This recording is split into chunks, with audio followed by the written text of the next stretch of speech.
चुनाव में एनडीए उम्मीदवार सीपी राधाकृष्णन की जीत हुई है। जल्द वो शपथ भी लेंगे। हरियाणा बीजेपी अध्यक्ष मोहनलाल कौशिक जी हमारे साथ हैं। सर, इस जीत को किस तरह देखते हैं, क्योंकि एनडीए के जितने वोट थे उससे ज्यादा वोट मिले हैं।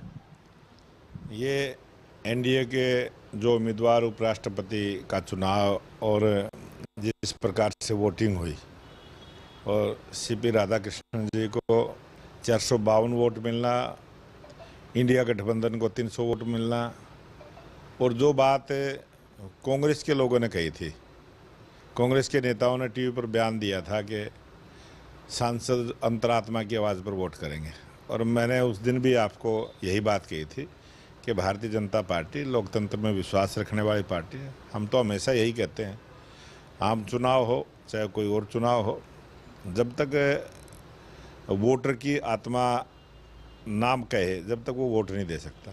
और ये अच्छी बात है कि हमारे उपराष्ट्रपति पद के उम्मीदवार को जो 452 वोट मिली हैं, और जो विपक्ष का खेमा जितना अनुमान लगा रहा था उनको कम मिली है, हमें ज़्यादा मिली है। विपक्ष में यानी कि एकजुटता नहीं है। एकजुटता के लिए ही उन्होंने अपना उम्मीदवार उतारा था।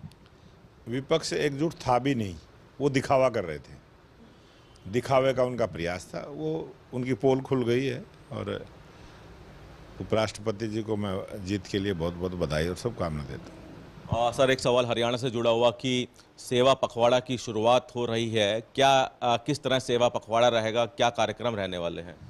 ये भारतीय जनता पार्टी का जो मूल मंत्र है, सेवा ही संगठन, और हम अनेक अवसर ऐसे आते हैं, हम इसी प्रकार के कार्यक्रम चलाने का काम करते हैं। और ये जो सेवा पखवाड़ा है, ये भी लोकप्रिय प्रधानमंत्री नरेंद्र मोदी जी के जन्मदिन 17 सितंबर और विश्वकर्मा डे से शुरू हो गए, और 2 अक्टूबर तक पूर्व प्रधानमंत्री लाल बहादुर शास्त्री जी की जयंती और महात्मा गांधी जी की जयंती के अवसर तक चलेगा। और इसमें डेली प्रोग्राम रहेंगे, कोई न कोई प्रोग्राम डेली रहेंगे। 12 प्रकार के कार्यक्रम हैं इसमें, 16 दिन का समय है, और 16 दिन में भारतीय जनता पार्टी का कार्यकर्ता, कहीं जिला स्तर पर प्रोग्राम होंगे, कुछ हमारे प्रांत स्तर पर प्रोग्राम होंगे, कुछ हमारे बूथ स्तर के प्रोग्राम ज़्यादा होंगे। और 25 सितंबर को दीनदयाल उपाध्याय जी की जयंती का अवसर है। उस दिन प्रत्येक बूथ पर कार्यकर्ता जहां जयंती मनाने का काम करेंगे, वहीं स्वच्छता अभियान और वृक्षारोपण का कार्य भी सभी बूथों पर रहेगा। हमारे मेडिकल हेल्थ चेकअप कैंप लगाने का काम होगा, दिव्यांग सम्मेलन करने का काम होगा, और उनको जिसको कम दिखाई देता है चश्मा वितरण, किसको कम सुनाई देता है उसको कान की मशीन, और किसी को जिस प्रकार की भी आवश्यकता है वो क्या इसमें जिम्मेदारियां लगाई गई हैं संगठन स्तर पर? लोगों की किस किस को क्या जिम्मेदारियां दी गई हैं, ऐसा क्या तैयारी की गई है? एक पूरी टीम इसमें बनी है जो प्रदेश स्तर पर काम करेगी, जिला स्तर पर काम करेगी, कुछ मंडल स्तर पर काम करेंगे, और 20,629 बूथों पर बूथ स्तर पर भी जो काम करेंगे।